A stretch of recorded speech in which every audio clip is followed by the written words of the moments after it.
A minha conversa aqui é uma conversa mesmo, não é nenhuma fingimento. Na verdade, eu li esse livro várias vezes, mas eu tenho mais curiosidade em saber o que nós podemos conversar sobre ele e que tipo de imagem, depois de tanto tempo que ele escreveu, que poderia eventualmente aparecer para vocês, que tipo de imagem vocês fizeram disso, né? Vocês leram, suponho, né? O livro, deram uma olhada, pelo menos, enfim.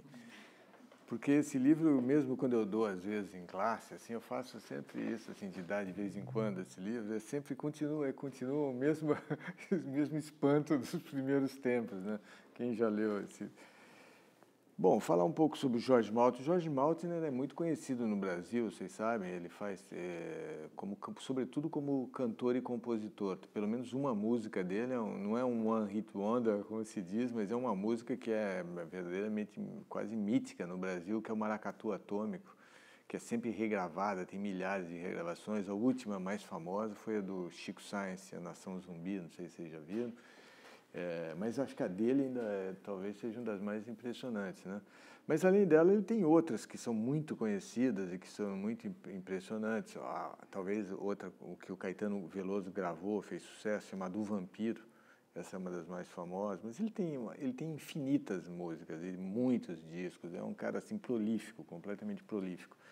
E, aliás, ele marca tudo que ele faz um pouco pela quantidade. Ele fala que quer escrever 1 milhão de páginas. É tudo quantitativo nele, é curioso. Um tipo de... Não sei se é um tipo de doença, de toque, sabe? Essa coisa do cara. Ele pensa em quantidade o tempo todo, né? Desde muito cedo ele escreve e tem uma obra imensa também literária, que ninguém dá atenção nenhuma, porque a obra toda é muito estranha e muito pouco, enfim, muito pouco organizada. Ela tem tido várias edições sucessivas, não há estudos ainda, não é uma edição no sentido, uma organização no sentido de uma tentativa de compreender verdadeiramente o núcleo das linhas de força da produção dele, ou como uma compreensão mais global, mas existem muitas edições contemporâneas dele, né? Saiu uma agora até em 3 volumes grandes, há algum tempo já, né? Saiu em 3 volumes, que reúne muita coisa. Essa que eu escolhi para falar para vocês, que chama Vigarista Jorge, é de 65. Quer dizer, foi editada em 65, ele escreveu durante 64. Eu escolhi por 2 motivos. Primeiro, que era depois do golpe de 64, que era importante para ver como que alguém assimilou, um escritor de época assimilou, e como aparece. E segundo, porque ela foi proibida. Acho que foi a única obra dele que foi proibida mesmo. Ele caiu no que chamava lá Lei de Segurança Nacional, né? Foi antes do AI-5, senão ele teria certamente sido preso. Ele chegou a ser preso durante esse período, mas foi solto imediatamente, numa circunstância um pouco estranhas, porque aparentemente ele, ao mesmo tempo, ele tinha algum tipo de, não sei, de proteção no exército, coisa assim, porque ele foi colocado num lugar, ele se diz protegido, não sei por que motivo, talvez porque ele tinha começado de uma forma muito também particular, né? Até ele mesmo diz, de uma certa forma, que ele era um escritor considerado ao mesmo tempo comunista e nazista. Não, um caso estranhíssimo. É uma figura completamente fora dos padrões, né? Até tem um filme desse que há pouco tempo houve, que a filha dele fez sobre ele, né? E teve um momento do filme que é absolutamente tocante, em que a filha fala: pai, a filha dele é uma diretora muito conhecida da Globo, assim, bem mainstream, assim, que é uma mulher importante dentro das organizações Globo e tal. E nesse filme ela tem uma conversa com ele que é bem divertida, que ela fala: pai, você não percebe que não era normal ter um pai que andava pelado em casa e que ia de cueca, né, levar a filha na escola? Aí ele diz: mas por que não? Mas por que não? Isso é preciso abrir a cabeça, né? Existem as pessoas que são abertas ou as que não. Você tem isso não, e ele realmente não parecia entender porque era um problema. Mas ela falou: eu fiz anos de terapia até hoje por isso, né? Enfim, é um cara que realmente não é uma figura convencional, né? Mas ele é muito conhecido como músico, mas também tem não é mainstream. Quer dizer, nunca gravou por grandes editores, uma vez ou outra, ocasionalmente, não vende muito disco. Mas tem uma carreira regular e aparentemente vive bem, né? Então não é nenhum desses malditos assim que ficaram abandonados ao longo do tempo. Quer dizer, é um cara que de alguma maneira se virou bem. Mas vou dar uma breve, eu vou fazer com vocês só uma coisa, para fazer uma coisa rápida, assim, 1 hora no máximo, depois eu ouvir vocês em discutir, né? Uma apresentação breve, assim, biográfica dele, mínima, para vocês terem uma ideia mais correta dele, né? E depois vamos discutir sobretudo esse livro, O Vigarista Jorge, né? Fazer uma dupla tentativa, mas isso é uma tentativa mesmo, não vou apresentar nenhuma interpretação do livro. Na verdade, uma dupla tentativa, uma tentando acompanhar o fio da narrativa, porque é uma narrativa, embora bastante irregular e surpreendente. Até gostaria de saber em que gênero eventualmente ele incorre, seria legal divertir. O Jorge Malta seria interessante. O absurdo parece que é uma palavra que surgiria meio naturalmente, né, diante da narrativa. Aí a gente vê, não é uma narrativa bonita ou bem feita ou acabada, vamos dizer assim, não diria que é um livro bem realizado no limite, né? Boa parte disso aqui, para mim, soa um pouco como uma certa, tem uma dose bem grande de besterol, quer dizer, uma coisa que não faz muito sentido, vamos dizer assim, né?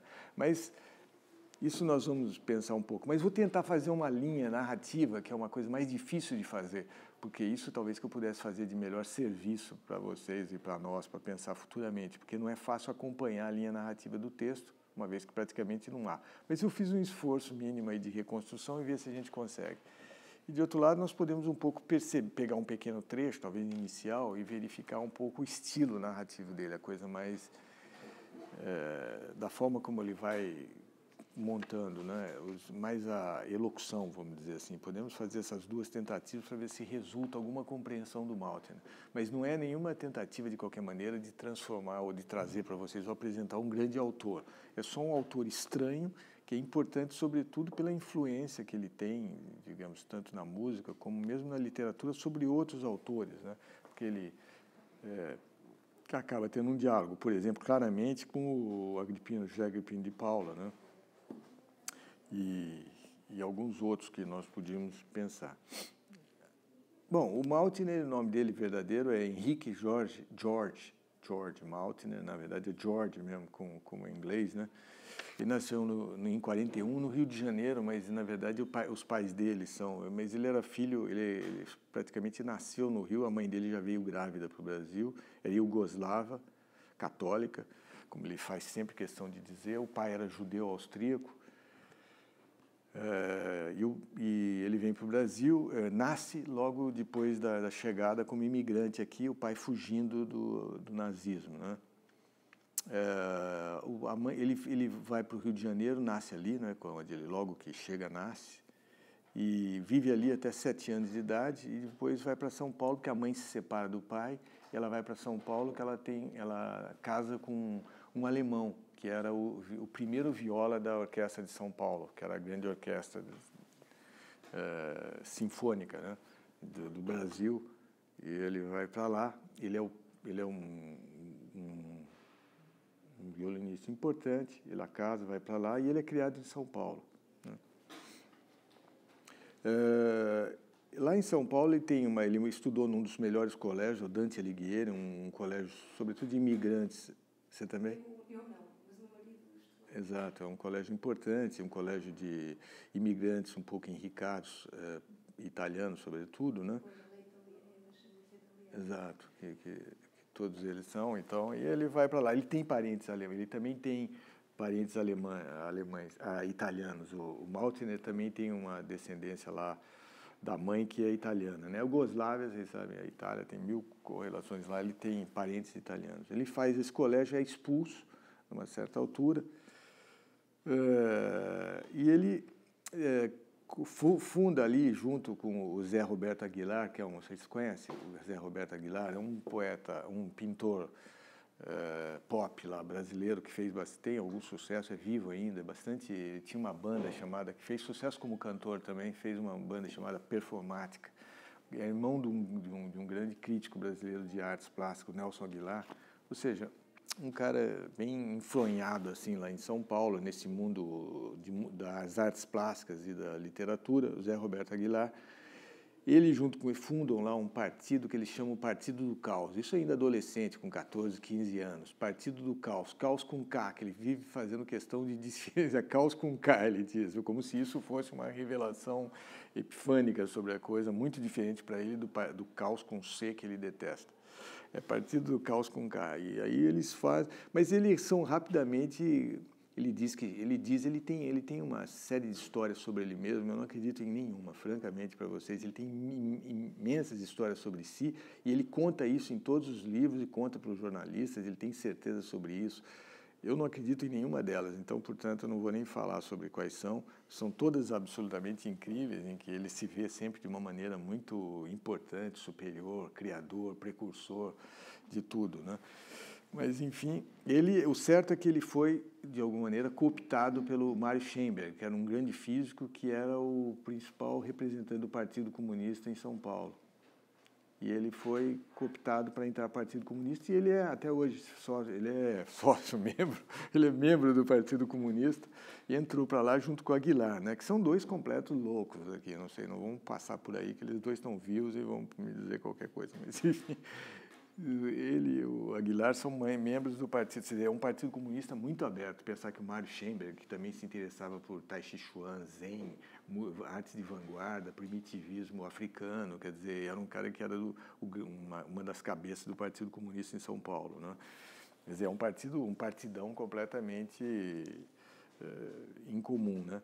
Bom, ele é preso rapidamente em 64, nesse período desse livro aqui, da formação do livro, mas é solto também em seguida, sem que ele tenha sido ameaçado, ou se saiba exatamente qual a razão da prisão, né? Aparentemente pela atividade junto ao Partido Comunista, mas ele é simplesmente, enfim, não é uma prisão séria, não é torturado, nada disso, é solto logo em seguida e acaba indo, talvez aconselhado, mas certo que prudentemente, ele vai para os Estados Unidos em 66. E fica nos Estados Unidos, mora lá, fica lá em 66 até 70. Ele chega a voltar para o Brasil, né? Ele não fala sempre disso, mas ele volta para o Brasil em 68, participa de alguma coisa, que eu não me lembro exatamente o quê, e depois volta. Ele diz, durante o tempo que ele estava nos Estados Unidos, que ele era secretário do Robert Lowell, o poeta americano, né? E ele fez mesmo uma espécie de, vamos dizer isso, uma genealogia poética para ele, porque ele dizia que o Pound era secretário do Eliot, o Lowell tinha sido secretário poético do Pound, e ele era secretário poético do Lowell, portanto, vamos dizer assim, que ele estava perfeitamente assegurado na melhor poesia contemporânea, enfim, do universal, né? Mas que ele, de alguma maneira, ele foi para... O certo é que ele foi em Londres para se encontrar com os baianos que ele não conhecia, nem os baianos que eu digo, o grupo do Caetano Veloso, Gilberto Gil, a gente, Maria Bethânia, enfim, a Bethânia nunca chegou aí, mas enfim, fazia parte do grupo baiano, que vocês sabem que fez isso, todo mundo conhece, porque fez um enorme sucesso, hoje é o absoluto mainstream no Brasil, né? Ele vai lá para se encontrar com o Caetano, possivelmente já se ouviram falar, porque eles já faziam música e tal, né? Ele vai e se encontra, se dão otimamente. O fruto desse encontro é documentado, por isso eu falei, porque é certo que é verdade e tudo mais, eu não sei. Mas ele foi documentado num filme que ele fez que chama O Demiurgo, né? O Demiurgo. Um filme em que ele e o Caetano, o Gil falam ali, falam poemas e tal. Vocês podem ver bem o jeito deles em 70 em Londres, ou seja, em pleno efervescência hippie, contracultural, né? Todos assim muito cabeludos e com roupas estranhas, evidentemente. O caso o Maltner lembra muito uma figura assim mais cigana. Ele usa muitas roupas coloridas, uma em cima da outra. Ele tem um ar meio cigano, assim, vamos dizer. E também ali ele, enfim, faz esse filme, volta para o Brasil, começa a escrever para o Pasquim. Tem um grande parceiro que ele a vida inteira toca, até a morte dele há poucos meses atrás, o Nelson Jacobina, que é um músico importante, que ele se junta com o Nelson Passolino, é o grande parceiro dele, né? Então, basicamente, eu diria isso, posso dizer isso para vocês, o que eu vou falar, né? Mas é uma figura muito engraçada. Se forem ver na internet o tempo todo, na TV, ele é muito fácil de perceber. É uma figura engraçadíssima, vocês olham para ele. Ele parece está sempre na quarta dimensão, como ele diz. Ele fala muito em física, em nanotecnologia, em coisas de ciência, como se ele conhecesse tudo. E, evidentemente, aquilo, acho que para ele é tudo metáfora. Eu não sei. Para mim, ele vive nessa espécie desse mundo de quarta dimensão, né? Mas tudo sempre muito organizado, com muita argumentação sobre isso. Ele tenta explicar a teoria da relatividade, por exemplo. Ele tenta explicar a teoria. Ele faz muito isso, explica Bohr, fala dessas coisas, né? Eu não tenho confiança nessas explicações, entende? Mas também não me sinto apto para dizer coisa alguma sobre elas, né? No caso, para entrar logo no livro, né, que a gente estava querendo entrar logo nessa conversa, esse vigarista Jorge é composto de vários textos, né? São 7 textos diferentes que se alternam em primeira e terceira pessoa, às vezes no mesmo conto tem primeira e terceira, ele passa de uma para outra, e todas elas têm como personagem principal alguém chamado Jorge. Né, em que tem elementos biográficos evidentes, inclusive com o nome dele, com a mãe dele falando coisa, tudo é muito autobiográfico, né? Isso, ou seja, tem autorreferência o tempo todo. Ele fala o nome das pessoas que ele conhece, fala das pessoas que são conhecidas dele, da vida dele, enfim, autorreferências constantes. Eu não sei se isso forma uma espécie de, vamos dizer assim, talvez a tendência no Brasil, não sei se fala disso assim em Portugal, mas a tendência imediatamente é falar nele como uma espécie já primórdios de uma espécie de autoficção, como se chama hoje no Brasil, né? Mas eu não sei se tem isso exatamente, porque essa referência que ele faz a ele mesmo não é nunca assim, não tem uma narrativa muito. Na autoficção, o cara conta assim, uma história pessoal, né? Em que isso faz parte de uma determinada narrativa. No caso dele, faz muito pouco parte de uma narrativa. Entra em umas narrativas, mas ao mesmo tempo sai delas. São cartas pessoais em que ele assina Jorge, fala da vida pessoal, enfim, mas não sempre, mas não de uma forma pessoal estrita também. Ele fala usa referências que são claramente biográficas, mas nunca também revela nada de espetacular, não faz nenhum tipo de fofoca entre amigos, não tem esse tipo de intimidade, coisa assim, né? O discurso é sempre público, no fundo, mesmo quando fala de si, é uma coisa pública. Mas a personagem única é esse Jorge, que às vezes se escreve com Jorge, como se escreve em português, né, Jorge, às vezes é George, com G, como é o nome verdadeiro dele, né? No caso do vigarista Jorge, tem uma novela aqui dentro, que é a novela mais importante, que é a primeira, que dá nome ao volume, que chama justamente Vigarista Jorge. Essa novela, eu estou chamando de novela na falta de termo, porque não é uma novela exatamente, é um conjunto de textos, mais particularmente de 5 conjuntos de textos. São 5 conjuntos de textos que formam o Vigarista Jorge. É isso que eu não conheço ninguém que tenha feito essa tentativa que eu vou fazer aqui de, vamos dizer assim, de expandir essas partes, né? Porque elas são bastante confusas internamente, né? Eu fiz aqui um esforço de montar uma pequena estrutura dessa novela para ver se é uma estrutura, né? E aí vocês que vão ter que pensar depois comigo um pouco sobre isso. Mas essa estrutura mínima, vamos chamar isso, né, tem as 5 partes. A primeira é uma introdução, ele chama Introdução os Vigaristas.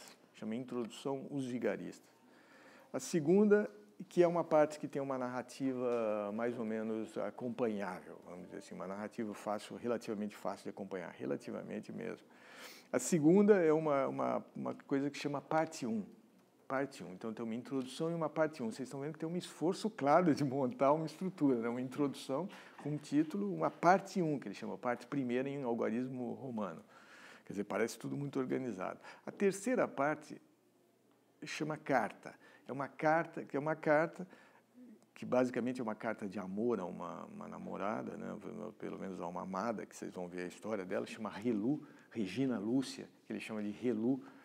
Esse nome é fantástico, é Regina Lúcia, né? Esse nome duplo, assim, meio imponente. Regina Lúcia, que ele chama de Relu, carta de amor, que continua até terminar num negócio que não tem um término certo. Tudo isso que eu estou parecendo que é claro, mas não é tão claro. Ele termina num lugar que se chama fim da carta.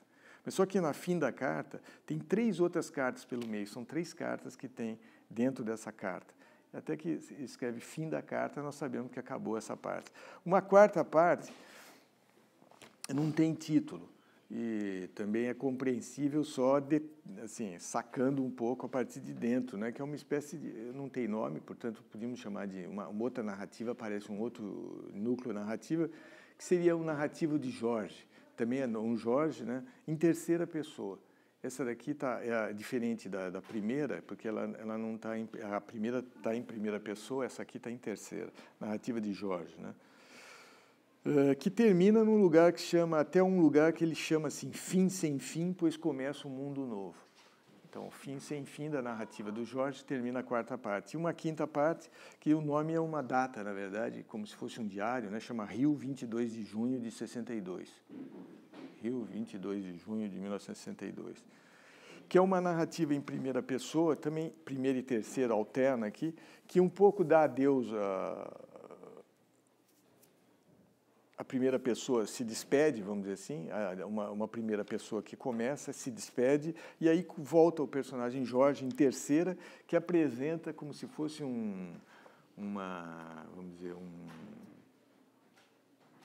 como se fosse um ensaio, o que ele chama, um programa do que ele chama o Partido do Caos com K. Ele faz um programa político, né? Então, essa última parte é o Partido do Caos, que entendeu que seja uma coisa realmente digna de um esforço exegético não pequeno, né?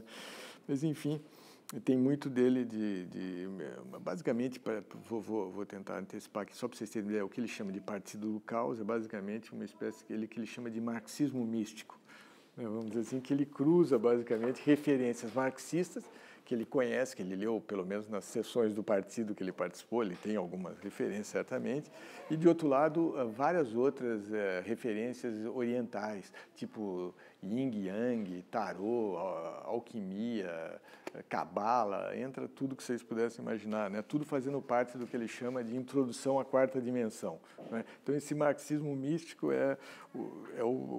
vamos dizer assim, o núcleo desse programa do Partido do Caos com K, né? Então, para dizer, agora entrando mais nisso, né, podemos falar de cada uma dessas partes para vocês verem. Eu queria ver se vocês conseguem ter alguma hipótese sobre esse livro a partir disso. Esses vigaristas, que é essa introdução, chamados vigaristas, né, e vigarista Jorge está no título, a noção de vigarista é muito importante aí. É uma noção, obviamente, ambígua aqui, né, que é positiva e negativa ao mesmo tempo. Vigarista em português é negativo, é evidente, né? Chamar alguém de vigarista parece ser alguém muito negativo, suponho, né? Aqui também, no Portugal, né? Vigarista é um cara... Mas aqui não é exatamente um nome negativo, vocês vão ver. Está associado, por exemplo, vocês podiam chamar um sinônimo disso, por exemplo, assim, um sinônimo mais leve, talvez, mas alguma coisa como picareta, né? O cara picareta. Mas os picaretas também, você podia fazer uma análise, facilmente se deriva nesse tipo de sentido que ele faz, para malandro, por exemplo, né? Malandragem. E aí começa a ter, sobretudo no Brasil, uma mitologia positiva também, do malandro, do cara que se vira de qualquer jeito, que consegue dar os nós, né? Nas situações difíceis, né? Que tem um pé na ordem, um pé na desordem, né? Como naquele famoso texto do Cândido, né? Então, certamente vê isso como um termo positivo. Em algum momento tem um núcleo positivo, embora o termo seja negativo, né? E a negatividade também vai aparecer, né?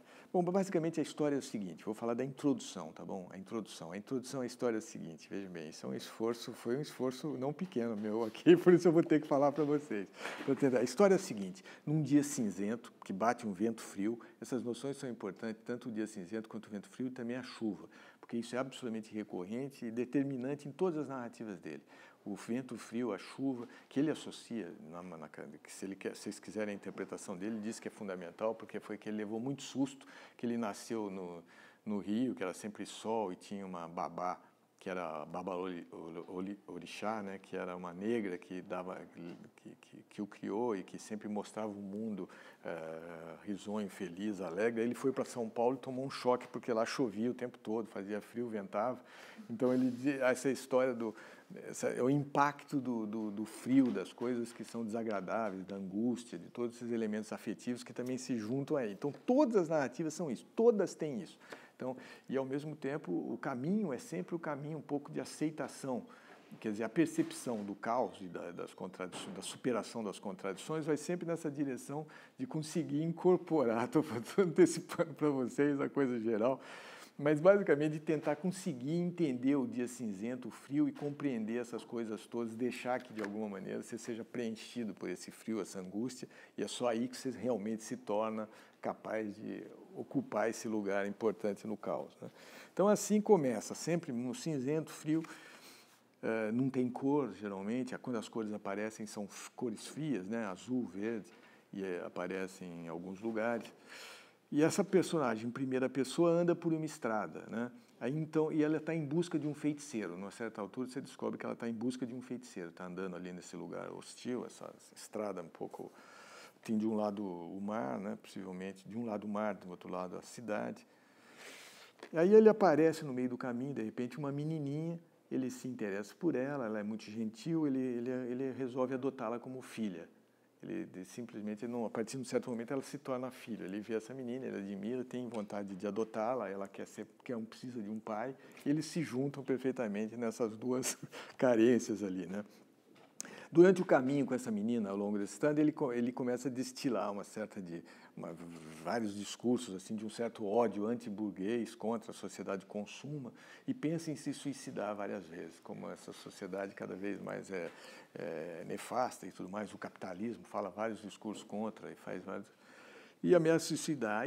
Mas ele continua em busca desse feiticeiro ao mesmo tempo e surge um velho num calhambeque, né? Calhambeque é uma figura importante também, o calhambeque, que é uma imagem um pouco mítica, associada também à Jovem Guarda, vocês sabem, Roberto Carlos, o calhambeque, Bibi, né? Vocês sabem que o calhambeque é um carro velho, um pouco assim fora do consumo, de quem não pode comprar, um carro acabado, né?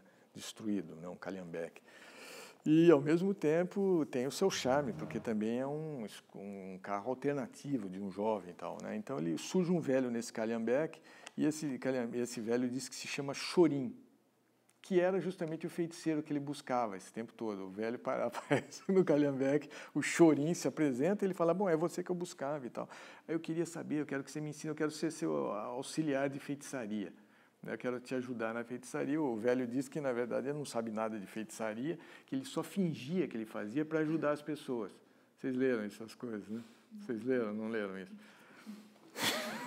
Ele falava que ele se revela um vigarista. O velho fala, olha, eu não sou nada disso, eu não sou feiticeiro, eu não sou capaz de cura, eu não sou capaz de coisa nenhuma, eu sou um vigarista, um picareta, nesse sentido. Eu engano as pessoas, mas porque eu tento falar para elas acreditando que eu sou feiticeiro, eu falo coisas boas para elas, elas imediatamente acreditam e melhoram. Esse foi o esforço que eu fiz, de simplesmente eu não tenho nada, mas tenho vontade de ajudar.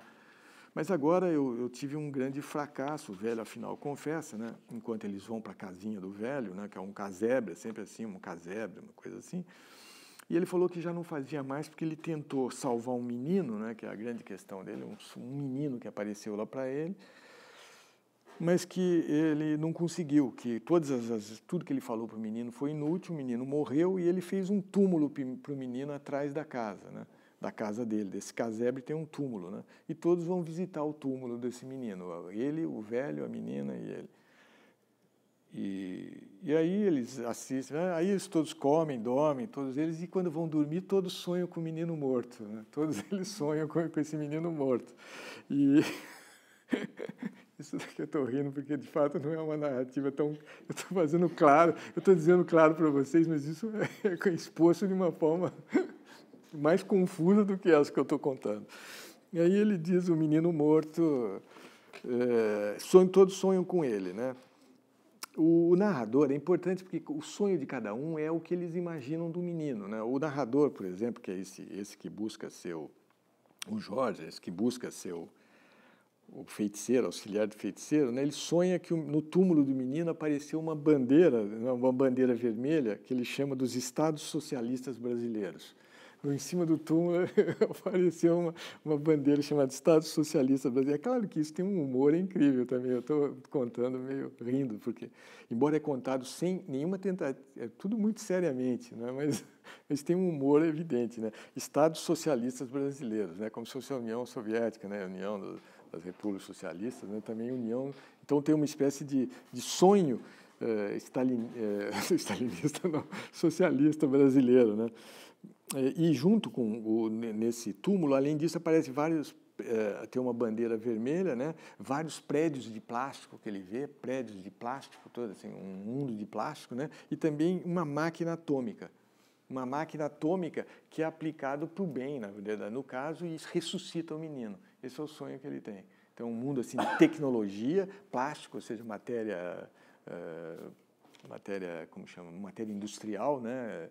E poluidora, se vocês quiserem, né? E a bandeira socialista. Essas três coisas aí aplicam e o menino ressuscita, né? Ele tem uma espécie de... E aí é um sono feliz, vamos dizer, né?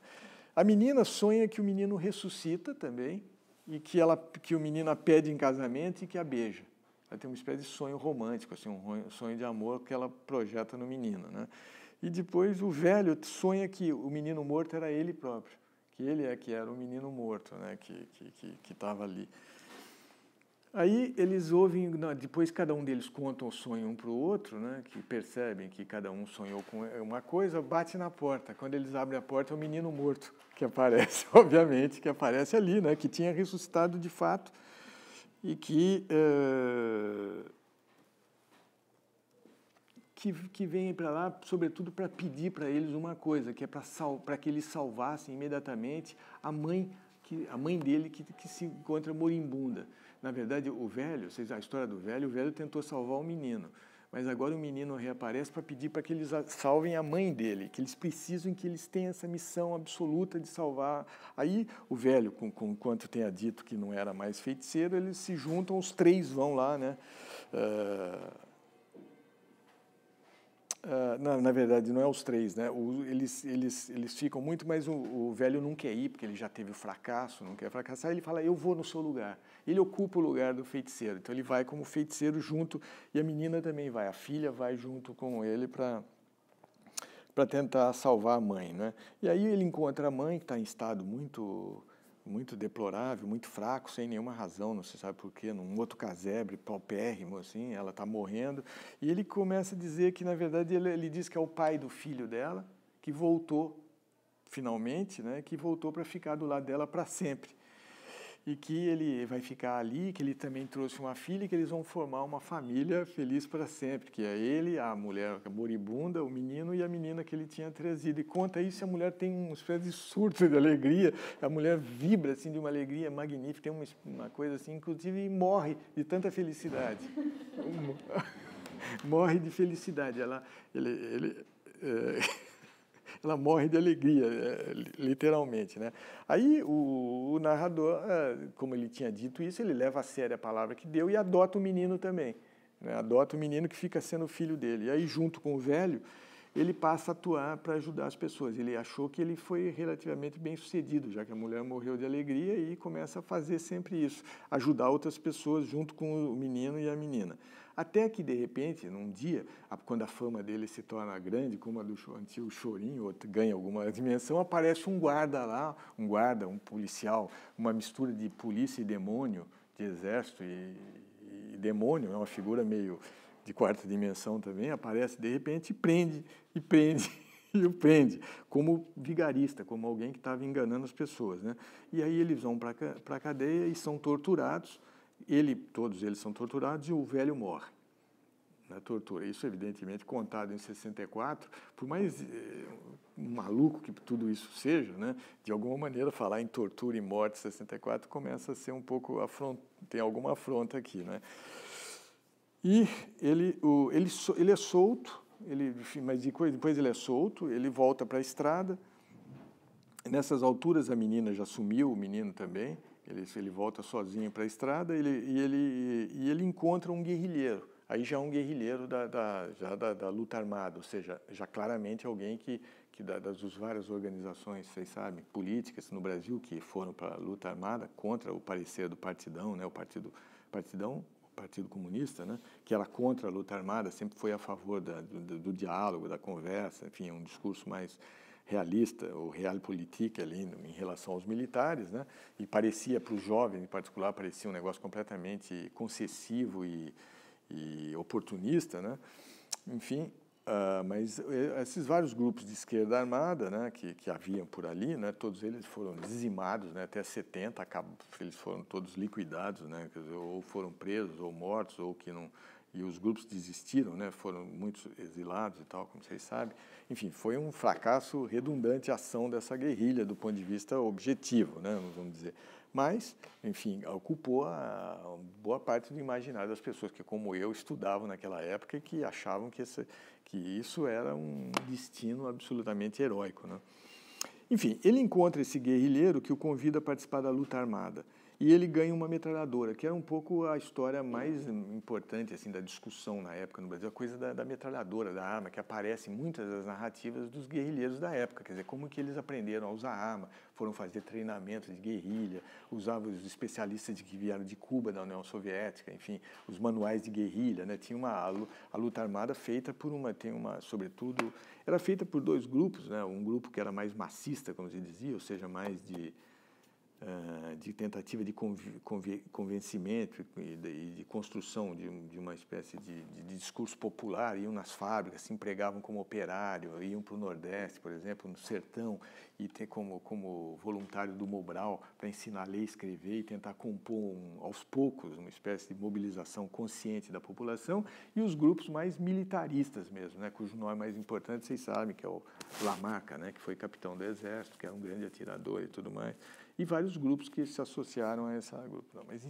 a metralhadora, quando ele ganha, é uma espécie de grande entrada no mundo da guerrilha, né? E a arma por excelência.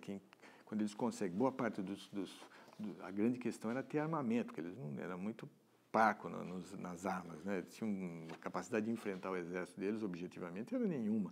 Mas eles conseguiam, aos poucos, enfim, através de contrabando, algum contrabando de armas, coisas que vinham, sobretudo de Cuba, né? Eles conseguiram fazer alguma arma, né? E a metralhadora aqui é uma grande iniciação na guerrilha, né? Aí, quando ele está com essa metralhadora que ele recebe, aparece a Josefina, que nós não sabemos que até então é uma nova personagem, que é a grande amada da vida dele, que ele tinha... a grande amada da vida, e ela surge de repente e o beija, né? Eles beijam assim, um encontro assim absolutamente feliz, e ele joga imediatamente a metralhadora no chão, né? E leva uma tremenda bronca do chefe dos guerrilheiros, porque ele joga a metralhadora, ele esqueceu da metralhadora, jogou no chão e se entregou completamente ao amor da Josefina, que ele reencontrava ali. Aparentemente ela era também uma guerrilheira, mas ele esqueceu da luta, do treinamento e jogou a metralhadora no chão, um gesto assim bem simbólico, e isso acaba com a introdução dos vigaristas, né? Quer dizer, é um cara em busca de alguma coisa, né? Que faz esse caminho em busca de alguma resposta para a existência, né? Que ele busca inicialmente numa visão mística, né? Essa do feiticeiro, mas também místico e ao mesmo tempo filantrópica, né? De ajuda das pessoas e tudo mais. Ele passa por essa experiência familiar com esse velho e com os meninos, né? E depois ele vai de novo faz essa opção pela guerrilha, mas é uma guerrilha não muito convicta, porque ele também logo larga a metralhadora e fica feliz porque ele reencontrou o primeiro amor, que nesse caso quase que aparece como sendo o destino final do que ele queria. Quer dizer, o que ele procurava era verdadeiramente o feiticeiro, ou era essa namorada que finalmente ele tem uma grande alegria no encontro, né? Quer dizer, isso é um romance, digamos, pequeno burguês de um encontro com um grande amor, ou é um revolucionário, enfim, que todas essas coisas estão aí, né? E ele, enfim, termina assim, com esse grande encontro amoroso, se vocês quiserem, né? A segunda parte, que chama, a segunda parte real, né? Mas eu já estou até me cansando de contar isso para vocês, incrível aqui, né? Mas a segunda parte, mas eu estou fazendo esse esforço aqui de fazer essa narrativa, porque eu imagino que talvez saia disso alguma discussão. É bastante emocionante. É verdade? Vocês estão achando isso? Os sentidos estão todos vindo, né? Ah, que ótimo. Puxa, essa era a minha esperança. É a primeira vez que eu assim faço essa descrição assim, com esse esforço mais assim de disposição, né? Bom, essa segunda parte, que se chama parte primeira, porque tinha uma introdução, agora é a parte primeira. A introdução é essa que nós vimos. A parte primeira, ele encontra com um amigo, o Benjamin Steiner, que aparentemente existe. Eu não lembro, mas acho que existe mesmo. É alguém que ele conhece, Benjamin Steiner. Estou vendo que pelo nome, né, Benjamin, se bem que também parece um nome um pouco Benjamin e Steiner, são dois nomes assim muito de intelectuais, né, austríacos e, portanto, lembra muito o que ele lembra muito do pai, né, o pai, enfim, lembra esse tipo de intelectual que ele sempre pensou como sendo o pai, né. O pai do George Maltner, de verdade, né, que é alemão, que era um professor, que também ele acha meio filósofo e tal. Então, esse encontro com esse amigo, ele tem ele que tem um apartamento, não, ele tem um apartamento no Guarujá. Eles vão para o Guarujá. O Maltner tinha um apartamento também, o padrasto dele, alemão, tinha um apartamento no Guarujá. Guarujá, nos anos 60, hoje não penso mais assim, não sei se vocês... Guarujá é uma cidade perto de Santos, né? No litoral de São Paulo, relativamente perto de São Paulo. E é onde as pessoas ricas na época tinham um apartamento. Hoje, absolutamente não, um lugar super violento e tal, uma praia, assim, não se distingue muito de Santos, de todas essas cidades mais ou menos, vamos dizer assim, grandes, muito grandes e populares, né? Não tem mais esse apelo de gente rica, né? Os ricos hoje vão para o litoral, vão para aquele, como chama lá? Ilhabela. Não. Ilhabela também, também, hã? Riviera, esse lugar, Riviera, mas também a Ilhabela, em algumas regiões da Ilhabela também ainda, mas sim, Riviera é tipicamente um lugar que vão os ricos, né, esses lugares aí.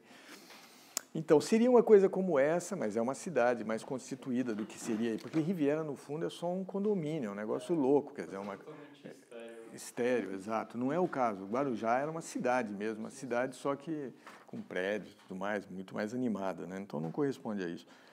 Mas, enfim. Só, professor, para quem não é do Brasil, e Guarujá, onde tem o caso do triplex do Lula, né? Ah, também, isso. Hoje tá então, lá onde teria o tal do isso, o que fica um pouco assim também, um pouco uma espécie de um imaginário. Hoje seria exatamente isso, quer dizer, quem quer hoje comprar um triplex no Guarujá, que já virou um negócio meio popular, é uma coisa janela mesmo, meio brega, vamos dizer assim. O caso de um imaginário, vamos dizer assim, é um imaginário que, obviamente, não é de um cara que, de fato, seja rico ou seja, vamos dizer assim, bem educado, coisa parecida, né? Tem essa coisa... É como um velho balneário decadente, né? Hoje seria, né? Então, no caso esse Steiner, que é o amigo dele, né? Tem esse apartamento no Guarujá. E eles começam a discutir durante o caminho, eles estão indo do carro para o Guarujá, onde o Maltner tinha também apartamento, né? Segredado biográfico é evidente, porque o pai tinha apartamento, ele passou parte da infância dele lá. Ele sabe bastante coisa do Guarujá da época e tal, ele fala. Então eles vão de carro para lá, e enquanto eles estão indo, e as discussões todas eles são a respeito de um tema que é muito curioso, chama-se tédio barroco. Eles falam sobre o tédio barroco, que eles sentem muito um tédio barroco. Tédio barroco, quer dizer, é um estado de uma certa angústia, uma insatisfação, uma incapacidade de saber exatamente o que quer. É uma coisa, ao mesmo tempo, que quer fazer, mas que não sai do lugar e que fica um pouco assim, voltada para ruminando os próprios pensamentos. Isso ele chama de tédio barroco, né? Que é uma coisa positiva e negativa também, exatamente como o outro, né? O tédio barroco, você podia pensar, não, mas essas coisas são contraditórias e também são importantes, porque é isso que faz a reflexão, que leva ao esforço de entendimento, à inteligência, à inquietude, tudo isso, o tédio barroco é que faz com que eles não fiquem muito nos lugares. Então, ele vai de um lugar, vai para outro, eles andam, entende? Portanto, não se fixem propriamente como dentro de uma perspectiva estritamente burguesa, que é fixa, né? Então, ele fica discutindo dilemas da revolução, né? Nesse ambiente do tédio barroco, né? O que fazer, né? Para fazer a revolução, né? Pegar em armas, não pegar em armas, né? Qual seria a questão? Aí eles vão de carro até o Guarujá, encontram um outro amigo chamado Apa, que é amigo do Benjamin, eles sobem para o apartamento, né? E lá no apartamento chega a namorada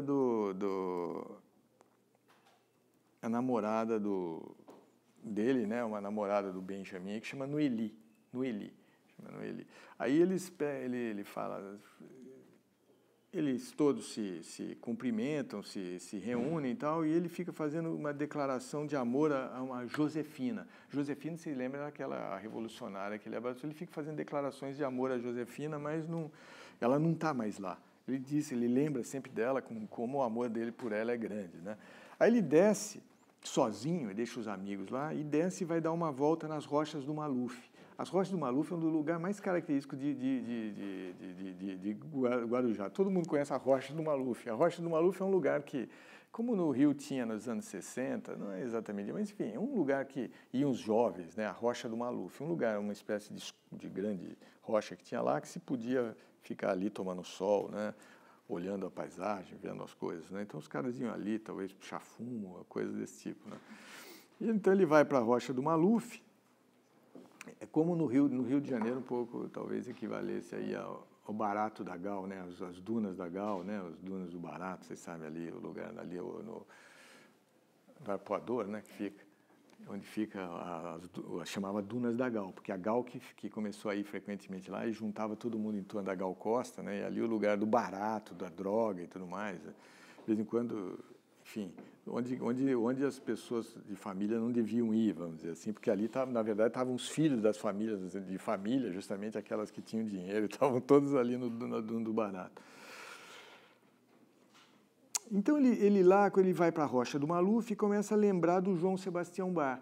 O João Sebastião Bar é o bairro mais mítico de São Paulo, na época dos estudantes, da Maria Antônia, porque o João Sebastião Bar, né, obviamente vocês estão vendo uma piada, né, com Johann Sebastian Bach, né, chama João Sebastião Bar, é o lugar onde ia cantar todos os estudantes da UA, a gente que era os estudantes, e eu cantava toda a gente ali que estudava na USP, que era cantor, por exemplo, Chico Buarque, eu ia toda gente da Bossa Nova, ia muita gente de Bossa Nova lá, sobretudo a vertente paulista da Bossa Nova que ia lá. Enfim, era um bar em que os estudantes iam, que era um bar célebre, mitológico em São Paulo, esse bar. Talvez o bar mais mitológico de São Paulo, o João Sebastião Bar, né? E ele lembra do tempo dele lá, os jovens iam, Caetano ia lá, Gil. E ele começa a ter lembrança de que ele lembra. Mas ele lembra particularmente de uma coisa que é muito estranha, que vocês, quer dizer, pensando nesse ambiente. Vocês vejam um ambiente hippie, o que supostamente, se fosse hippie, mas não é, ali é um ambiente de estudante da USP, vamos pensar assim, se fosse João Sebastião Bar, né? Perto da Maria Antônia ali, né? O que ele lembra, de fato, olha o que ele lembra da Josefina, mas a Josefina que estava dançando sempre com outro cara, e ele morre de ciúme delas. A lembrança que ele tem é de um ciúme mortal que ele sentiu da Josefina, quer dizer, é um negócio completamente fora de um universo hippie, a ideia de ele fica assim, em torno desse ciúme doido, porque ela dançava com outro sujeito, né? Mas, de qualquer maneira, ele se esforça para entender e pede para que ela seja feliz, ainda que seja com outro, que ele faz esse esforço de tentar renunciar, não renunciar propriamente ao amor, mas, enfim, aceitar que ela seja feliz com o outro também, né? Aí ele pensa, nesse momento de infelicidade, diante dessa lembrança da Josefina sempre dançando com outro, ele pensa em escrever o terceiro e último volume do livro dele, porque ele já tinha escrito, de fato, né, os livros anteriores, que ele estava chamando de Mitologia do Caos.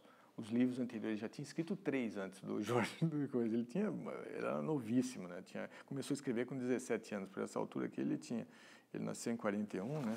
Ele nasceu em 41, isso daqui ele estava escrevendo em 64, quantos anos? 23. Então, 23. Ele já tinha uma trilogia, né? Mas faltava completar o último volume da trilogia, que foi mesmo chamada de Mitologia do Caos, né? E aí o que ele faz? Esse último volume que acabava, ele ia chamar de Josefina. Ele queria chamar de Josefina, né? Que era esse grande amor que aparecia também na primeira história. Aí ele lembra que disseram, aí a Josefina é Jô também, aí no livro, ele não faz nenhuma, vai passando de uma para outra, Josefina Jô, né? Essa Jô, ele lembra que disseram para ele que ela namorava um sujeito, mas esse sujeito que ela gostava e que ela namorava, né, acabou casando com outro e que ela ficou com muita raiva desse cara, né? Desse cara que era um namorado que afinal tinha traído e casado com outro, né? Aí ele lembra da infância da Josefina, pensou que ela teve uma infância muito infeliz, como a dele um pouco, às vezes, não como a dele, aliás, isso não é, às vezes a dele é difícil, não é exatamente assim, mas que ela teve uma infância infeliz e que ela tinha, de qualquer maneira, ela tinha um bobo, ela sempre teve um bobo que a amava. Mesmo sendo a infeliz, ela nunca tinha percebido. E que, na verdade, esse bobo, na verdade, era um poeta semigrego. Ela falou, esse bobo aí também é um poeta semigrego, né? Que era também o traidor. Quer dizer, a ideia aqui é que a Josefina aparentemente gostava de alguém, ele tinha ciúme de Josefina, mas a Josefina gostava de alguém que, por sua vez, atraiu e que era uma espécie de poema que ele chama de semigrego, esse poeta semigrego, que também era bobo e que era um traidor, de alguma maneira, né? Também fica meio ambíguo porque possivelmente seja ele próprio. Esse poeta que amava e que era bobo e que acabou traindo, possivelmente fosse ele. Fica um pouco ambíguo e possivelmente, portanto, ele perdeu a Josefina em função de alguma traição que ele teria cometido com ela e agora ele se lembrava dela. Então, esses papéis são meio reflexivos, né? A imagem da Josefina é sempre assim, é como de um fantasma, ela sempre aparece como um fantasma. Ele chama de, às vezes ele usa uma expressão legal que é fantasma contemporâneo. A Josefina é um fantasma contemporâneo.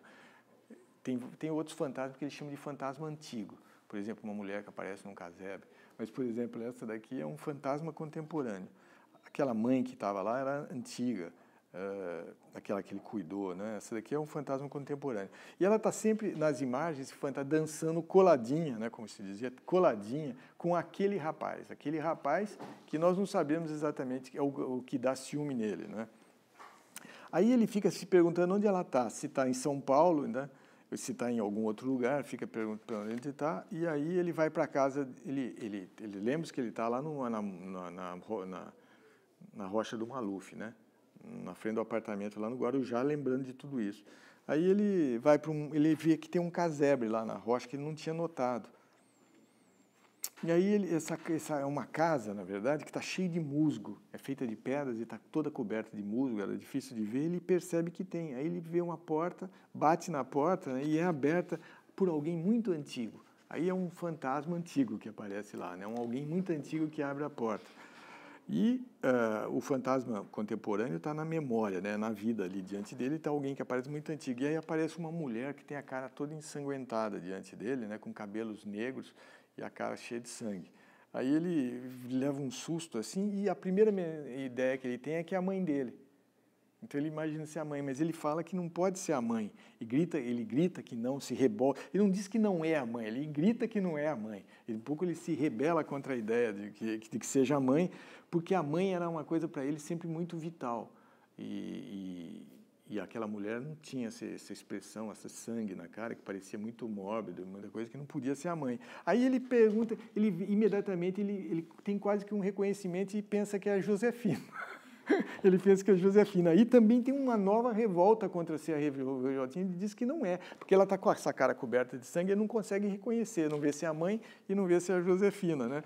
Grita que não pode ser a Josefina também, mas ele, não sem dizer a razão, ele fica desesperado, como se fosse um pouco uma denegação, né? E em psicanálise, claramente, seria uma denegação. É como o cara que chega lá e fala, eu não odeio minha mãe. Ninguém perguntou, claro, o cara está anunciando. O cara diz, ou então, essa não pode ser a Josefina. É claro que a Josefina é quem ele atribuiu o lugar para ela, né? E aí ele sai correndo imediatamente, né? E está chovendo na praia, tá chuva, vento gelado, esse mesmo ambiente sempre. Ele sobe para o Benjamin pergunta para onde ele vai, ele responde que vai embora para a adolescência, ele vai voltar, você não sabe exatamente se fala que vai voltar para a adolescência dele, vai voltar para a escuridão, para a infância, ele vai voltar para algum lugar, né? E a mulher antiga, então, que está até então com a porta aberta, fecha correndo a porta, fecha a porta, né? Vamos dizer assim, ele termina essa terceira parte, essa segunda parte que chama parte 1. Quer dizer, aqui tem essa história, né? Esse estado aí um pouco de conversa com um amigo a respeito do contemporâneo, os dilemas dos jovens, esse ambiente um pouco tedioso das coisas que não se resolvem, um pouco angustiado, mas também ao mesmo tempo que tem um certo diletantismo das coisas e também um certo hedonismo, porque ele vai para o Guarujá, ele não vai para outro lugar, e naquele momento o Guarujá é uma coisa divertida, vai para a Rocha do Maluf, lugares legais de olhar. Então, enfim, ele vai para esses lugares e aí começa a ter essa espécie de, primeiro, uma lembrança forte da Josefina, uma lembrança enciumada da Josefina, sempre dançando com alguém, e ele fica um pouco tentando entender o que significa aceitar que a mulher que ele ame fique com outro. Mas isso é reflexo também, como se também ele, de alguma maneira, já tivesse traído a Josefina, né? E estivesse tentando entender depois que, de alguma maneira, ele também se sente traindo a Josefina. E depois essa aparição dessa mulher de cara ensanguentada, que é alguém supostamente antigo, alguém que está na memória, como também a Josefina estava, mas ele diz que ela não pode ser a Josefina, e ele foge daquilo e diz que vai voltar para o passado, de alguma maneira, como que quase que, vamos dizer assim, tentar uma fuga regressiva para uma época mais feliz, de alguma maneira, mas que ao mesmo tempo ele reconhece que é escuridão, que o passado mesmo é escuridão e que ele não sabe o que pode resultar. Então isso termina essa parte, com essa espécie de fuga do reconhecimento de quem fosse essa mulher de cara ensanguentada. E a partir daí ele escreve cartas. A terceira parte são cartas, é surpreendente. Essa narrativa, que já era bastante difícil e descomposta, vamos dizer assim, né, entre uma parte e outra, aí simplesmente perde o sentido narrativo praticamente, que ele escreve uma parte que ele dá o nome mesmo de carta, né, em que ele escreve. Aliás, não sei se ele dá o nome. Ele dá o nome de carta? Não sei se ele chama de carta.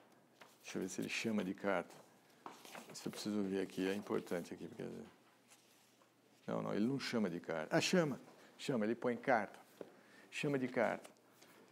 Essa carta, né, são 3 cartas, na verdade. Cada carta ele assina de um jeito. Ele nunca tem a mesma identidade. A primeira carta é uma carta a Relu, essa Regina Lúcia, né? Ele declara amor para ela, a Josefina já não está, some completamente de vista, ele declara amor e ele prontifica-se a servi-la, né? A servi-la para sempre, para tirar-lhe a tristeza. Então, isso é uma coisa de um pouco Chevalier Servant, assim, a ideia de amor aqui está associada a um serviço que ele presta para tirar a tristeza dela. Quer dizer, ela é muito triste, essa Regina Lúcia, ele está disposto a fazer o que ela precisa para deixar de ser feliz, e ele tem uma assinatura engraçada que ele chama George Maltner, ou como você gosta, George. O George aí, claro que também está associado à ideia do Beatle, né? O George, o Beatle, que tá, nesse momento ele cita várias vezes, o George Beatle, né? Também, né? Está associado também a uma imagem de juventude, algum tipo de fabulação desse tipo. A segunda carta, ele menciona, ele escreve essa carta também, aparentemente para Relu, ele menciona um amigo que voltou de uma longa viagem de um país distante e que está procurando o amor, né? Ele fala assim, está procurando o amor que nem louco. É o mesmo que estava, vamos dizer, que um pouco aquela procura que ele estava no começo, depois a coisa também, essa angústia no tédio barroco, também tinha uma ideia de procurar um amor, mas procurar um amor que ele fala que nem louco, que é uma expressão absolutamente banal, mas ao mesmo tempo tem o lado da loucura um pouco que está aqui, né? Aí tem um dilema, aqueles dilemas também, o dilema barroco que aparece, que aparece que é o seguinte, que essa carta é de amor mesmo, ele fala, essa carta que eu estou escrevendo, você podia também transferir para o resto do livro, isso é uma carta de amor, essas várias declarações que estou fazendo, é uma carta de amor ou é um falatório de si mesmo? Ou ele está, na verdade, o tempo todo investigando a si mesmo, falando de si. Quer dizer, isso é, de fato, alguma coisa que se dedica ao outro ou é alguém que, na verdade, se compraz na sua própria análise, no seu próprio exame, né? Então, ele falou, a resolução dele é bem curiosa, que diz o seguinte, que na verdade, com ele, mas, digamos assim, de modo geral, com os gênios, essa contradição não existe. Que, na verdade, os problemas individuais são também universais. Né? Então, portanto, ele tenta dissolver essa questão se colocando numa espécie de universo de gênios, né? De ser assim, seria como no Dante, o sexto entre eles. De alguma maneira, as pessoas geniais não têm que perguntar por isso. Quer dizer, o que eles fazem para si, de alguma maneira, tem uma correspondência universal. Mas, ao mesmo tempo, ele se sente muito emocionalmente infantil e incapaz de compreender completamente essa ideia de gênio, né? E aí, já que ele não tem ninguém está por perto, ele escreve cartas amadas, estão sempre desaparecidas, ele acha que o que ele deveria fazer é derramar o amor por 1000 páginas, é o que ele fala. Então, a ideia de 1000 páginas. Então, ele quer escrever ele quer escrever 1000 páginas como compensação desse amor que falta, né? E aí ele escreve, assina de um jeito, ele escreve que ele usa a figura que isso é o próprio Maltner barroco. E assina Jorge, né? Isso daí termina assim, né? A terceira carta, ele também continua com essa ideia da imaginação da mulher amada, mas isso contrasta com uma espécie de leve, vamos dizer assim, isso é uma coisa leve, relativamente sutil, decepção diante da amada real, que as amadas, as musas, vamos dizer assim, né? pensadas por ele são sempre, de alguma maneira, superiores àquela que é a mulher real que ele encontra, né? E ele diz que... E ele se sente um pouco assim nesse dilema e fica em dúvida se ele deveria ter uma mulher real, por exemplo, né? E um amigo diz para ele que ele tem sim que arrumar mulher rápido, senão vão chamá-lo... A frase é a seguinte: senão vão chamá-lo de homossexual. Que ele tem que, se ele não arrumar uma mulher rápido, ele vai ser chamado de homossexual. E aí ele fica assim, chateado com isso tudo, né? Então fica com vontade de escrever mais para a Helu, que é a namorada, que ele está escrevendo, supostamente a carta, e isso explica a vontade que ele teve de escrever, né? Para coisa. Mas a Helu tem um namorado em Nova York. Essa Helu tem também um namorado, né, em Nova York, né, que Nova York é um negócio também mítico, né, quer dizer, o lugar onde passam todas as coisas, tudo acontece, né? Então ele pensa em escrever uma carta de despedida para todos e ir morar no mato perto do mar. Um pouco é o que ele está fazendo aqui, né? No começo também estava se afastando. Aqui também ele resolve, esses dilemas todos são insuperáveis, ele não sabe mais o que fazer, ele resolve se despedir do mundo e viver isolado, peregrinar, isso perto de algum lugar, no mato, perto do mar, né? E aí ele acha que tem uma falta de reciprocidade na natureza do amor inata, quer dizer que nunca há uma reciprocidade, todas essas mulheres, esses casos que eu já contei para vocês, né? Sempre que ele está com amor, não há uma... E, ao mesmo tempo, aparece no meio dessa certa tristeza, essa divagação sobre o amor, o Brasil ganha o bicampeonato do mundo. Que se passa, portanto, aí ganhou em quanto? 62, né? 62, o bicampeonato do mundo, e aí tem a inserção de um monte de circunstâncias, discurso de época quando o Brasil ganhou o bicampeonato, as coisas assim, e aquela festa toda, enfim, uma festa, como chamar isso? É uma festa toda brasileira, e aquele amor pelo Brasil, essa coisa toda oficial, né? Essas divulgações, a mais vulgar que vocês possam imaginar, tudo aparece aí dentro do coisa, né?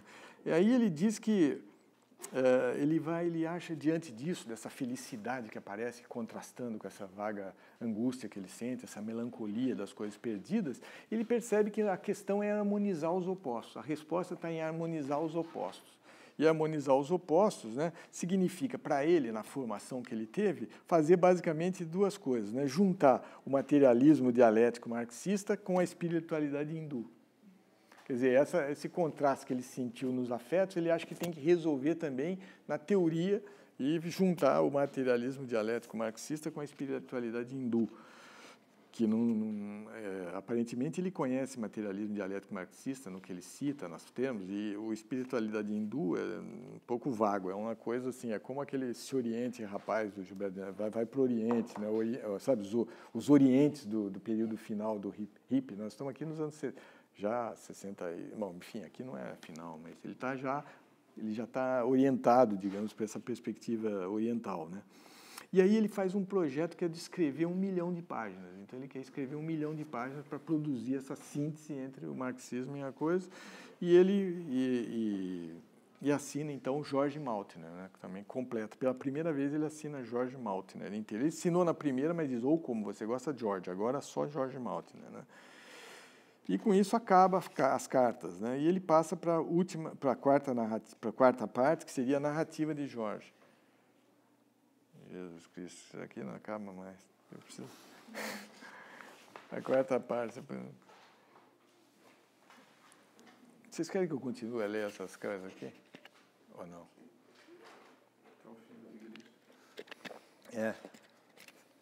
Enfim, a narrativa do Jorge, né, é basicamente esse sentido. Ele é um dia cinzento, ele está só e abandonado, como sempre, caminhando na beira da estrada, chorando, né, quando desaba uma chuva torrencial. Até põe esse nome, chuva torrencial. Isso é uma coisa incrível, porque isso é um lugar comum, né, chuva torrencial. Isso é aquilo, quando você pega dicionário de adjetivação, né, chuva torrencial, quer dizer, é uma espécie de... São lugares comuns, né, eles são cheios de blocos de lugares comuns, isso daqui, né. Não tem nenhuma fidedignidade, nenhuma verossimilhança como objeto real, entendeu?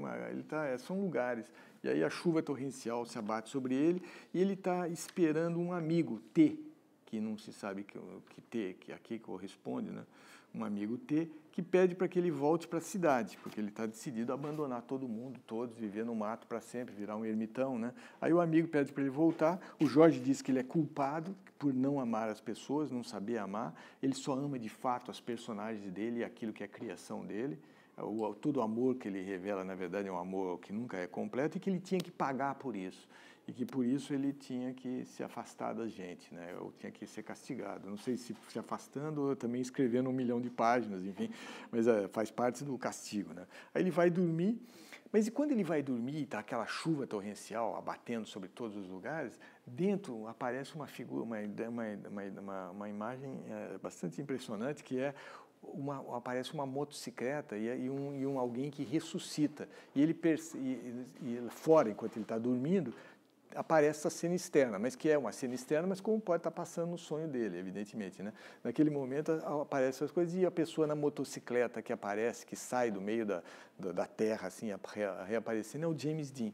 Ele percebe claramente que é o James Dean, né?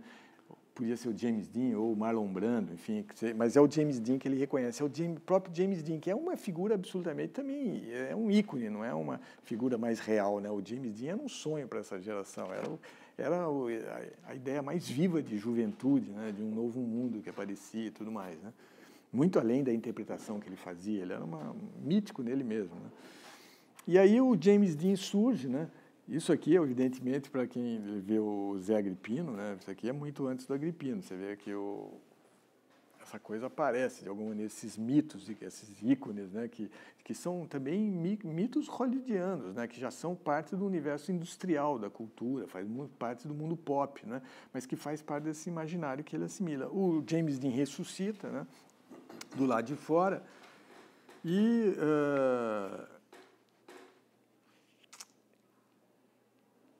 ele sobe na moto, dirige, e ele diz que essa direção é como um pedaço de mim, o termo que ele usa é pedaço de mim, né, que parece muito, é um pedaço de mim, aquele James Dean que anda na moto, que é um cadáver de alguma maneira também, né, porque ele ressuscita, mas continua com esse jeito meio de vampiro, meio de cadáver. Ele é um morto-vivo, na verdade. Então ele vinha pela estrada, né, mas aí também aparece a Relu, mas a Relu agora é uma vampira.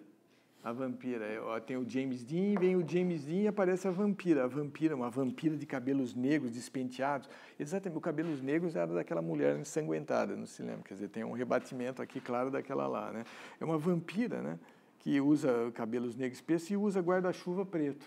A vampira está de guarda-chuva, né?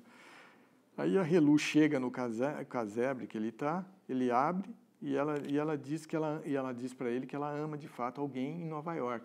Que é o que ele tinha dizendo. Mas que ela veio, ela ama quem ela ama, está em Nova York, mas ela queria levá-lo para a cidade, de volta, porque ela queria, de alguma maneira, salvá-lo, né, daquele destino de abandono de todo mundo, de se meter no mato e tal. O Jorge se recusa de novo, assim como ele tinha se recusado pro amigo T, né? E diz que ele tem só que agora ele não diz mais que é porque ele vai ter que pagar o preço, que ele disse que ele tinha que pagar porque ele não era capaz de amar, né? Agora ele diz que ele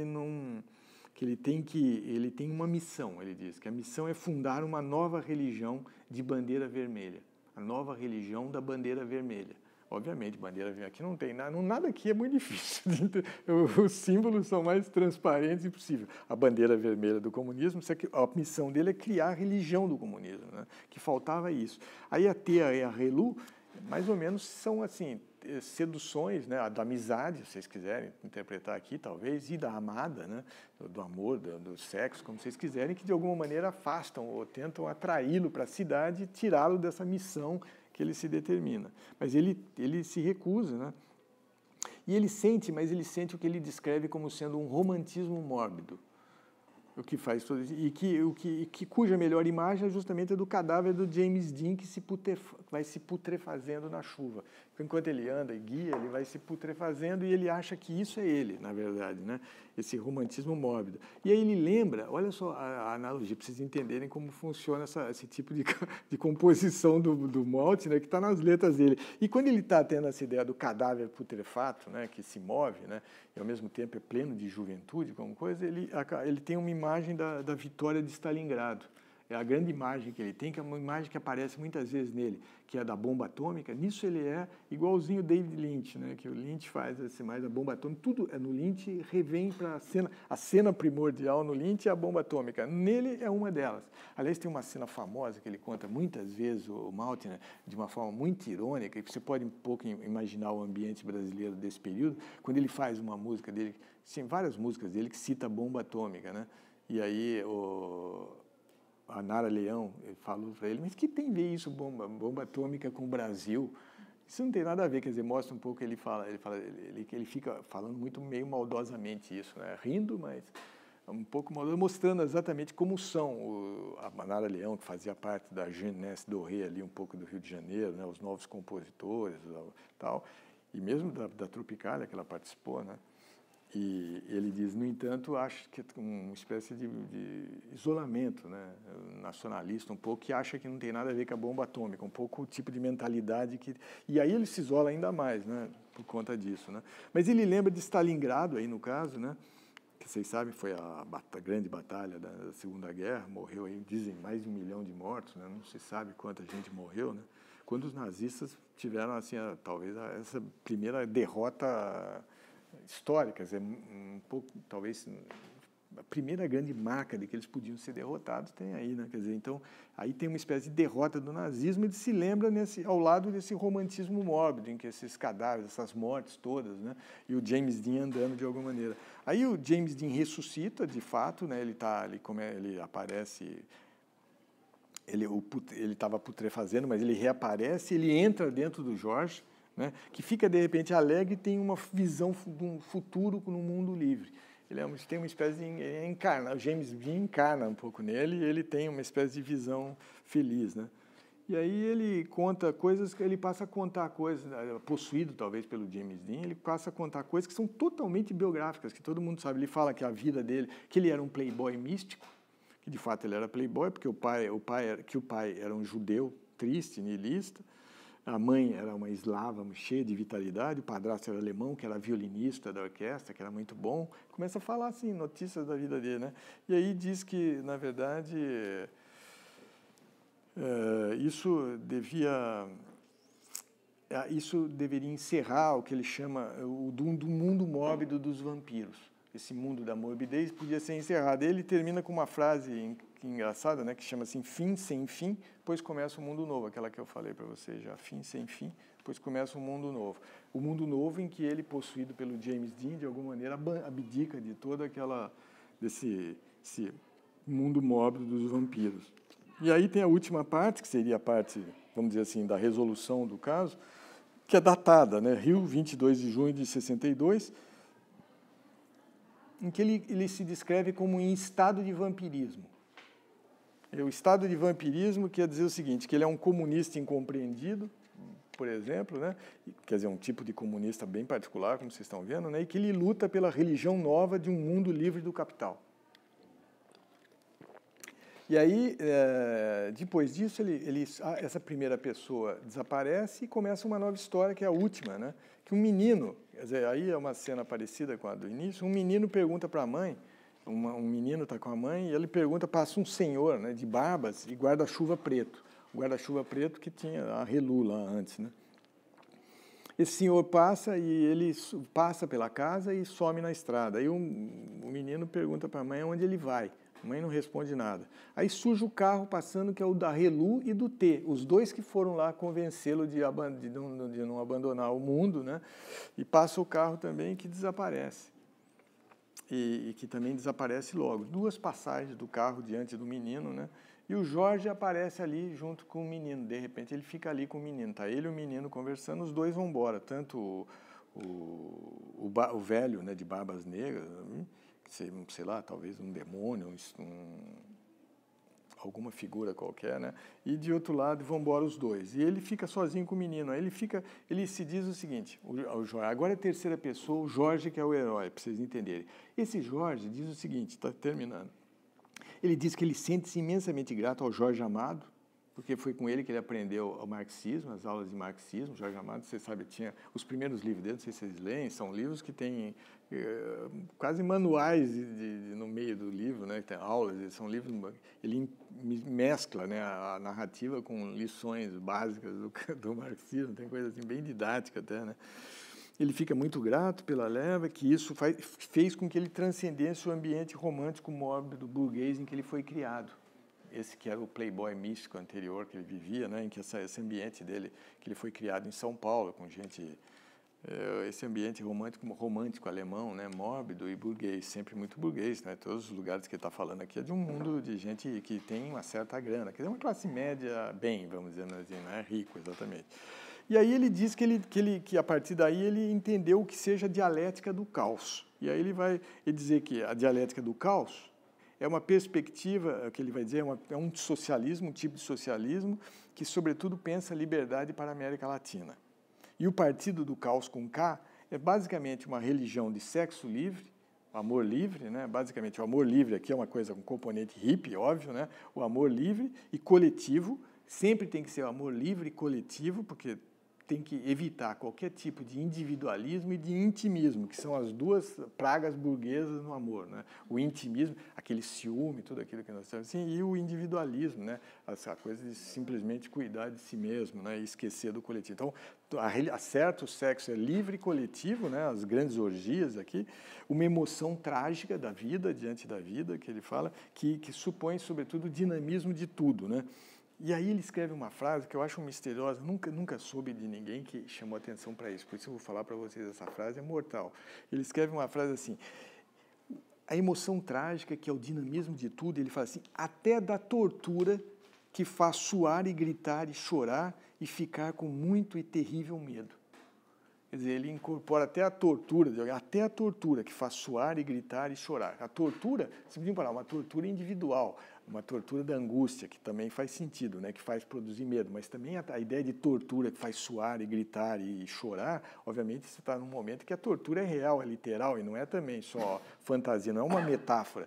Portanto, de alguma maneira, o cara interpreta aqui nessa nova teoria, né, que tem um vitalismo, vamos chamar assim, nietzschiano, talvez, né, essa ideia de que tudo que ocorre, de alguma maneira, tem que ser abraçado e incorporado de alguma coisa, né, dentro desse vitalismo dinâmico, né? Quer dizer, nada que existe deixa de ter algum tipo de função dentro da vida, né? Então, esse vitalismo radical, vamos dizer assim, aparece aí, e aí aparece uma mulher muito rica e triste, né, que esperava na praia pelo Jorge, que vinha num barquinho batido pelo vento. É uma cena completamente de romance, de rosas, assim, como se dizia, né? Ele num barquinho ele andava num barquinho que o vento jogava, né? Então uma cena meio talvez bossa nova, cheia de barquinhos também, né? Então barquinho que vinha assim, e aí tinha uma mulher rica e triste na praia. Aí eles deram-se a mão, os dois, ele e o outro, eles choravam muito no meio da estrada, perceberam que não tinha felicidade na terra, porque tudo se dava por contrários, aí ele, bem e mal, né? Tudo havia um maniqueísmo rápido aqui, né? Na verdade, tudo é contrário, o bem existe ao lado do mal, o mal participa do bem, portanto, não há felicidade plena jamais na terra. E aí eles foram andando em direção a um castelo. Aquilo que parecia que era mesmo, quer dizer, essa mulher rica, na verdade, não tem uma mansão, ela tem um castelo e fica uma imagem meio de fábula, né? Quer dizer, um lado meio, também quando ele dizia que ia para a escuridão e para a infância, também aqui tem uma imagem meio infantil. Ele veio num barquinho, encontrou uma pessoa rica, a pessoa rica era uma espécie de princesa, leva em direção a um castelo, né? E aí chega até lá, eles foram até o castelo, você podia imaginar que os dois iam viver ali no castelo, mas não, ele se despediu dela, levou até o castelo e se despediu dela, né? Aí ele comprou uma motocicleta com o dinheiro que ele conseguiu da venda do primeiro volume do Caos. Quer dizer, o primeiro livro que ele justamente já tinha escrito, ele disse que conseguiu um dinheiro, comprou uma moto. Ou seja, ele está tentando aí um pouco repor o James Dean, que aparentemente o possuiu, né? Ele, numa certa altura, parou na estrada, comeu hambúrguer com laranjada. Hambúrguer é uma coisa tipicamente americana, obviamente, aí, né? Que hambúrguer tinha uma ideia de modernidade no Brasil, não sei se em Portugal alguma vez pareceu, mas hambúrguer Nos anos 60 parecia uma coisa super moderna. O hambúrguer era comida de jovem, diferenciava muito o outro mundo, né? E laranjada, que é uma coisa de beira de estrada mesmo, né? Uma coisa muito popular. Tal. Aí corre na chuva com a moto, ele vai no meio da chuva, sempre chovendo, na direção do mar. Né? E o mar ele sente como sendo um grande passado. Aí, antes de chegar no mar, ele encontra vários jovens dançando dionisiacamente. Né? Uma espécie de orgia que ele vê na beira do mar. Né? E o Jorge diz para eles que eles gostariam de ir para Cuba participar da Revolução. Ele fala assim, olha, fala para os jovens que estão ali no meio daquela dança. Ele diz, olha, eu queria ir para Cuba participar da Revolução. Quer dizer, ele está ali no meio dessa orgia ali, dionisíaca, mas sente esse impulso ainda de cumprir uma missão revolucionária. Aí ele vê adiante uma casinha, que são essas casinhas que ele já viu várias vezes na praia, como eu disse. Né? Viu a casinha, deixou a moto, entrou lá dentro, tinha uma mulher. Tinha uma mulher e uma criança. Exatamente. Né? Aí eles disseram que não tinham nem comida nem pai, a mulher e a criança.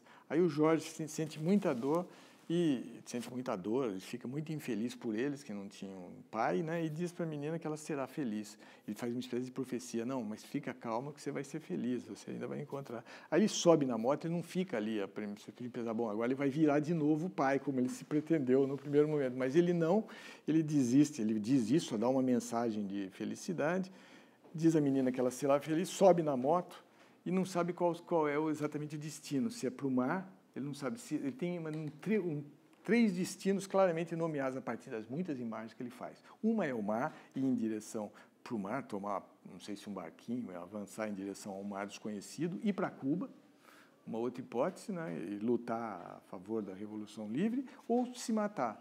O suicídio, a morte é uma hipótese. Aí né, ele se declara, finalmente, após pensar essas hipóteses, que ele é um marxista místico. De fato, ele é um marxista místico, e aí toca no rádio, ele ouve, né, no rádio, em algum lugar distante, que ele não sabe e reconhece, toca Unchain My Heart, Unchain My Heart, do Ray Charles, que na voz do Ray Charles. Isso é engraçado, né, porque Unchain My Heart depois virou um pouco no Brasil música de zona, né, não sei se vocês sabem, música de bordel, né, depois cantado pelo Joe Cocker, né. Mas isso é engraçado, mas isso não tinha ali. Unchain My Heart é uma música como se fosse um blues mesmo, assim, alegre, relativamente. Assim, Unchain My Heart, quer dizer, me liberte, a coisa de cantado pelo Ray Charles, uma coisa vital, né? Então ele pensa, finalmente, que a ciência vai acabar com a história antiga, mas ele fala isso não de uma maneira pesarosa, pensa positivamente na ciência, né, que vai acabar com essa história antiga de sofrimento e tudo mais, que os poetas, finalmente, serão os líderes da história. Uma coisa assim, uma espécie de sentimento assim, ultra otimista aqui, e ele diz que não sabe mais o que falar e se despede dizendo a última frase, né, tudo é música e ritmo. Isso daí é o Vigarista Jorge, né? Um romance, como vocês veem, que poucas vezes foi lido, não sei de nenhuma análise do livro, a não ser feita pelo próprio Jorge Malte, né, que fala bastante do livro e acha que é um livro genial, como tudo que ele faz, ele acha que é absolutamente pioneiro, revolucionário, ele acha que ele influenciou totalmente o Zé Agripino, que o Zé Agripino continuou o que ele fez, e essa é a história. Então, eu agora podia ler algumas coisas, mas eu não sei se eu leio como ele escrevia, mas acho que só para ter uma mensagem, se vocês virem, eu vou ler assim, um trechinho, só para vocês verem como é o ritmo da narrativa. Só para contrapor com, vamos dizer, eu tentei aqui recuperar, vamos dizer, a intriga, vamos dizer assim, básica, que nós podemos chamar isso de intriga, mas por baixo tem a escrita, né? A escrita é uma escrita basicamente encadeada, né, em que as coisas se sucedem sem razões, é quase frases paratáticas, quase, né, que ele vai juntando através de uma coordenação, sobretudo através de coordenações aditivas.